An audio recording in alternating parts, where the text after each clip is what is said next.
Assalamualaikum warahmatullahi wabarakatuh.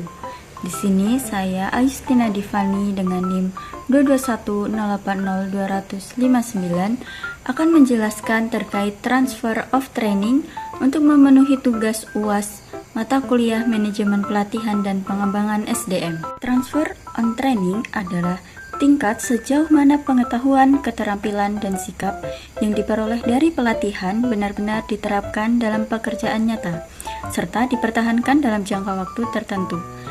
Transfer on training menjawab pertanyaan, apakah setelah ikut pelatihan karyawan benar-benar bekerja dengan baik? Jika karyawan ikut pelatihan tetapi tidak mengubah cara kerjanya, maka transfer pelatihannya rendah. Contoh seperti karyawan mengikuti pelatihan layanan pelanggan, setelah pelatihan ia lebih sopan melayani nasabah, mampu menangani komplain dengan baik, konsisten menerapkan teknik yang dipelajari, ini berarti transfer on training berhasil. Sebaliknya, jika setelah pelatihan cara kerjanya tetap sama, maka transfer on training tidak terjadi. Selanjutnya, adapun faktor-faktor yang mempengaruhi transfer on training.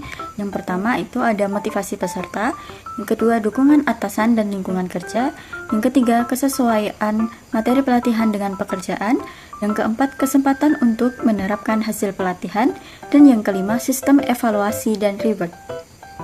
Kemudian selanjutnya ada jenis transfer pada pelatihan. Di sini ada 7. Yang pertama ada positive transfer, yang kedua ada zero transfer, yang ketiga negative transfer, yang keempat near transfer, yang kelima far transfer, yang keenam horizontal transfer, kemudian yang terakhir ada vertical transfer. Positive transfer adalah peserta pelatihan menerapkan pengetahuan, keterampilan, dan sikap baru yang diperoleh dalam pelatihan ke dunia kerja. Kemudian zero transfer, peserta pelatihan tidak menerapkan pengetahuan, keterampilan, dan sikap baru yang diperoleh dalam pelatihan ke dalam pekerjaan.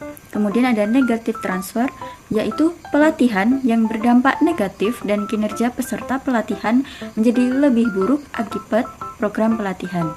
Kemudian yang keempat ada near transfer, sejauh mana peserta pelatihan dapat menerapkan apa yang telah dipelajari dalam pelatihan ke dalam situasi yang sangat mirip dengan situasi di mana mereka dilatih.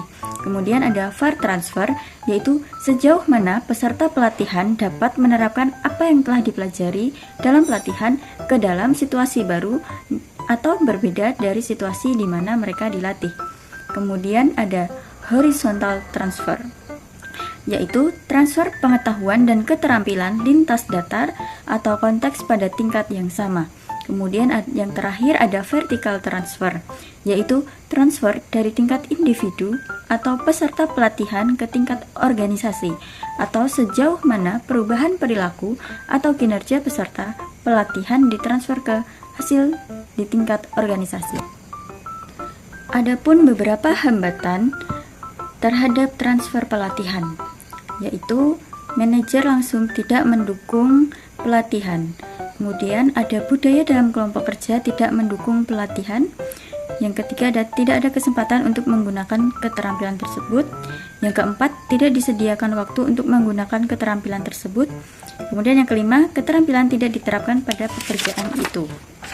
Kemudian yang ketujuh, sistem dan proses tidak mendukung keterampilan tersebut.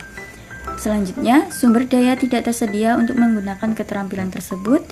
Keterampilan tidak lagi berlaku karena perubahan tanggung jawab pekerjaan.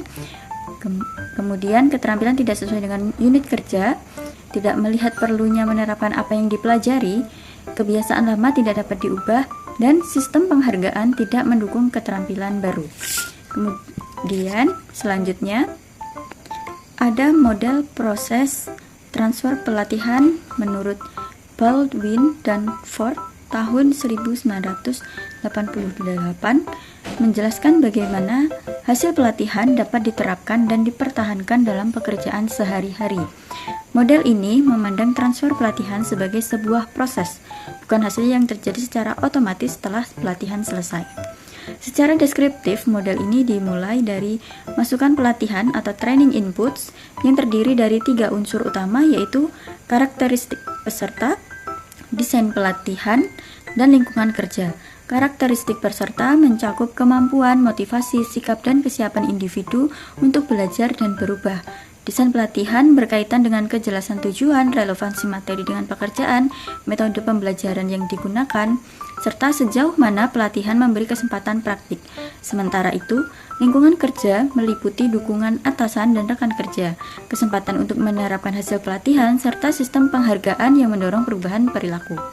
Kemudian ada masukan pelatihan tersebut akan menghasilkan keluaran pelatihan atau training outputs, yaitu tingkat pembelajaran atau learning dan kemampuan peserta dalam mempertahankan apa yang telah dipelajari atau retention. Pembelajaran menunjukkan sejauh mana peserta benar-benar memahami dan menguasai pengetahuan, keterampilan, atau sikap baru. Sedangkan retensi menggambarkan kemampuan peserta untuk meningkatkan dan menggunakan hasil pelatihan serta pelatihan berakhir. Setelah pelatihan berakhir, selanjutnya, hasil pelatihan akan masuk ke dalam kondisi transfer atau condition of transfer. Pada tahap ini, transfer pelatihan dinilai dari dua aspek, yaitu generalisasi dan pemeliharaan. Generalisasi terjadi ketika peserta mampu menerapkan hasil pelatihan ke dalam situasi kerja nyata atau mungkin berbeda dengan kondisi saat pelatihan. Pemeliharaan menunjukkan sejauh mana perilaku atau keterampilan baru tersebut dapat dipertahankan secara konsisten dalam jangka panjang.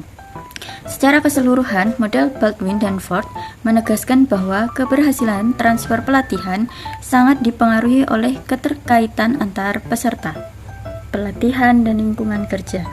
Pelatihan yang baik tidak hanya menghasilkan pembelajaran, tetapi juga memastikan bahwa hasil pembelajaran tersebut benar-benar diterapkan dan berkelanjutan dalam meningkatkan kinerja kerja. Untuk menerapkan pelatihan dengan baik, tentu kita memerlukan strategi. Adapun strategi transfer pelatihan sebelum pelatihan yang dilakukan manajemen, yaitu menentukan siapa yang hadir bertemu sebelum pelatihan untuk membahas program pelatihan, dapat masukan dan keterlibatan karyawan dalam proses pelatihan, dan memberikan dukungan. Kemudian yang dilakukan trainer, yaitu memastikan penerapan model ISD, mengetahui kebutuhan dan harapan supervisor dan peserta pelatihan, mendiskusikan pelatihan dengan supervisor dan peserta, dan memastikan peserta siap.